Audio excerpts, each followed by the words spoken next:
What's up mga kagbay? Kayo'y nakatutok pa rin sa Aniceto Garcia Vlogs. Yehey! Magandang araw mga kaagbay. Kumusta kayo? Kumusta kayo dyan? At maraming salamat sa inyong pagbisita dito sa aking bahay. Ako po si Teacher Nico. Ako si Aniceto. At kayo ay nakatutok pa rin sa Aniceto Garcia Vlogs. Yehey! Andito po tayo ngayon para sa part 2 ng ating kain ng Unli Wings. Unli Chicken Wings. Yes mga kaagbay, pumunta po kami sa Ormoc City at kumain po kami doon sa SM City Ormoc. Yung kinakain namin is Unli Chicken Wings, Unli Rice, at saka Unli Drinks. So mga kaagbay, ito na yung part 2 natin at doon sa part 1 napanood ninyo na grabe yung kainan namin. Tapos maraming bloopers mga kaagbay, di po ba? Ngunit ngayon, dito sa part 2, ayan, kung inyong makikita ay kumakain kami ng asawa ko na si Arceli at ayan. So, subo lang ng subo ng Unli Chicken Wings. Tapos, sabi niya ng asawa ko na dapat daw ay kukunti lang yung rice na aming kakainin. Kasi nga, baka, na, yung ating sugar ay mag-surge na naman.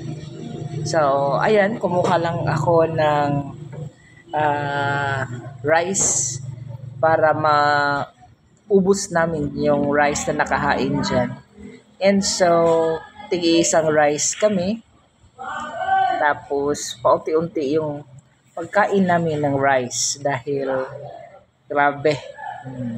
Baka tumaas na husto yung aming sugar level. So, pakunti-kunti sa rice. Tapos, ayan. Sabi ng asawa ko na dapat tig-isang wings kami. Nang sa ganun ay magiging maubos namin lahat ng mga nakahain dyan sa lamesa. So, ayan. Gumagamit ng tinidor. Gusto ko sanang magkamay. Kaso, nung lumingon-lingon ako, wala akong nakikitang nagkakamay dyan. Kung magkakamay ako, baka sabihin nila, na kahit taga probinsya tayo, pero ayaw naman nating mapahiya, di po ba? Hindi naman sa ko na ayaw kong magkamay, pero hindi na lang talaga ako nagkakamay, no? Kasi yun nga, yung tumingin ako sa paligid, wala namang ibang nagkakamay dyan. So, ayan, kain kami ng kain. Tapos, sa parting yan ay kumuha ako ng ice cream, no? Kumuha ako ng ice cream. Kaso, hindi ko naman alam kung paano i-operate yung ice cream machine. So, ang nangyari po mga kaagbay is sobrang dami ng ice cream ang lumabas mula sa machine. So, nakakahiya, mas nakakahiya mga kaagbay yung nangyari sa akin. So, buti na lang at kukunti lang yung tao doon at walang masyadong nakapansin.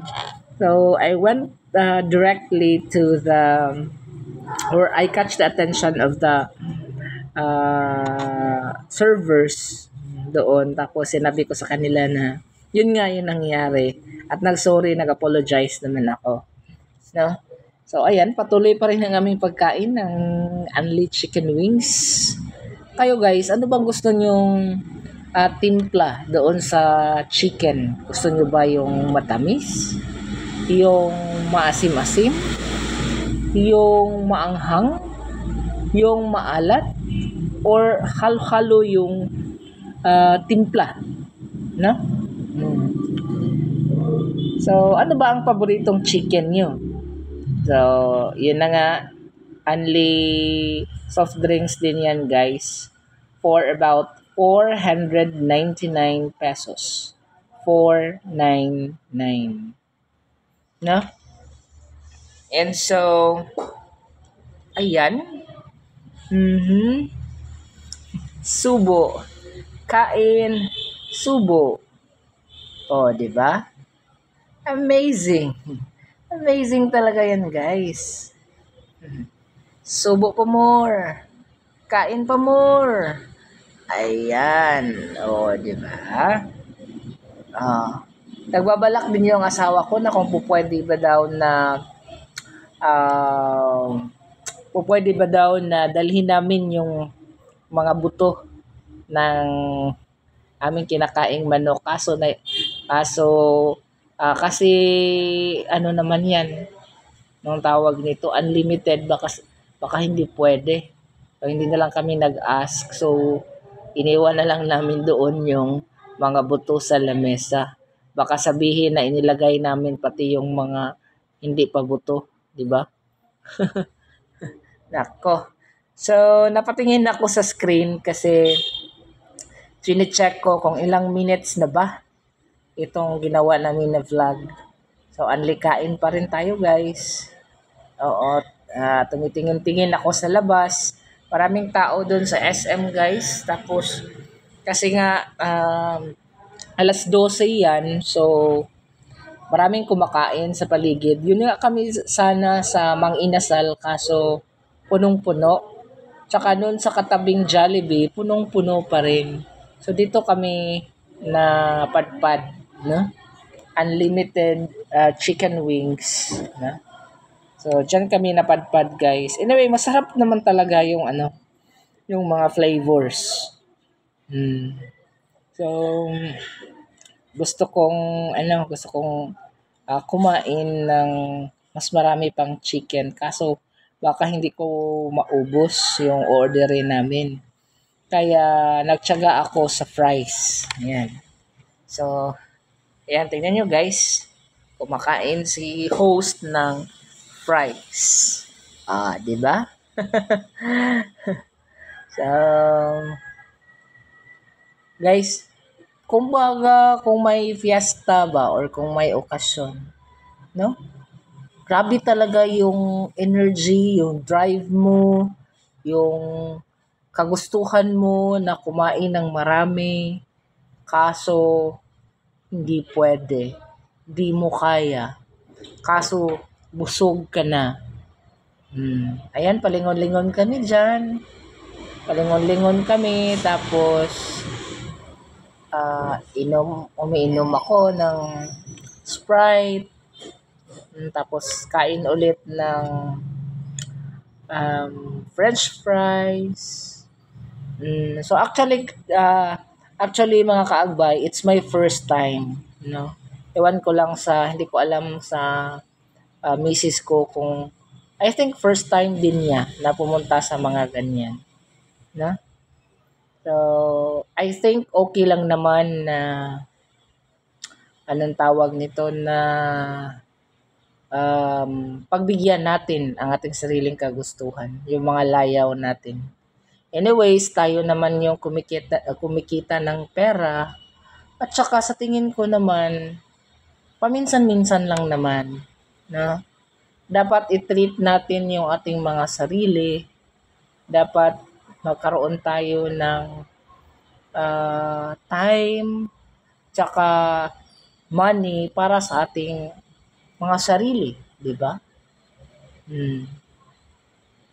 So, hindi talaga madali ang mga ganyan. Malaki talaga yung kailangang pera kasi yan na. Pero para sa sarili, tayo naman ang kumikita. Tayo naman ang anong tawag nito? Tayo naman ang naghahanap ng pera. Tayo naman ang kumikita. So, dapat ganun talaga. And then, sa puntong ito, ayan, kumuha ulit ako ng ice cream. Kumuha ulit ako ng ice cream. Tapos, Ayan, si Mrs. ay kumakain pa rin. Kain lang siya ng kain. Tapos,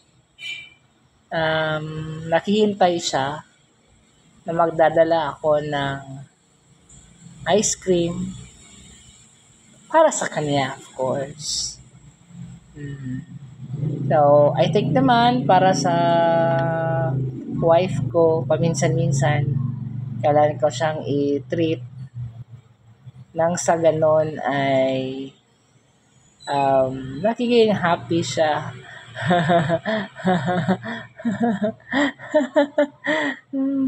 Diba? Kasi gusto naman talaga natin na magiging happy yung ano, magiging happy yung date namin. Tsaka may isa pang nakisali dyan, yung naka-red. Ayan o. Walang hiya tong taong to.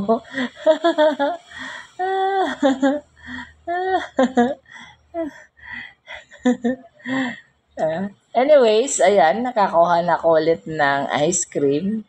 Tsaka, tingnan nyo, sobrang dami ng laman ng ice cream. Ulit, ewan ko ba, I really need to practice na gumamit ng ganyan, di ba? Yung ice cream machine. So, grabe. Grabe. Ayan guys.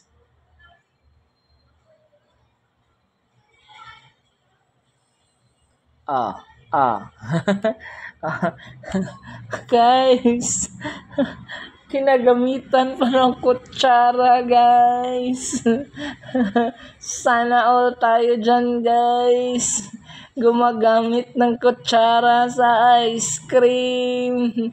Ano ba yan?